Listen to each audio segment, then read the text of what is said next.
Soudain, le sol se souleva pour former une gigantesque colline verte, comme si quelque chose allait émerger de terre. Un soldat, réagissant plus vite que les autres, fit un pas en avant et lança sa lance vers la colline. Instantanément, une créature effrayante jaillit du sol, battant furieusement des ailes et recouvrant tout le camp d'une tempête de poussière. Étrangement, elle n'attaqua personne, mais saisit un vieil homme et s'envola directement vers le ciel.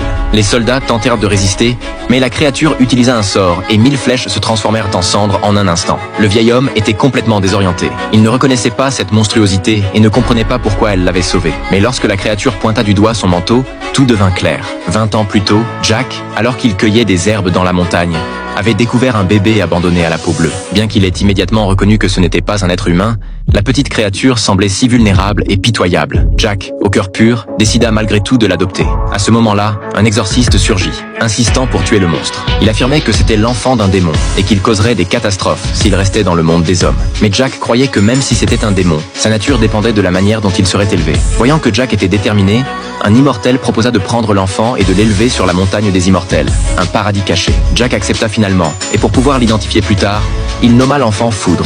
Qui aurait cru qu'après 20 ans, Foudre n'aurait pas oublié la bonté de Jack. En apprenant que Jack avait été sauvé, le tyran entra dans une colère noire et lança immédiatement son armée pour détruire la vallée. Le chef du village savait que cette fois, il n'échapperait pas à la catastrophe. Au moment où les deux armées s'affrontaient, la silhouette familière réapparut.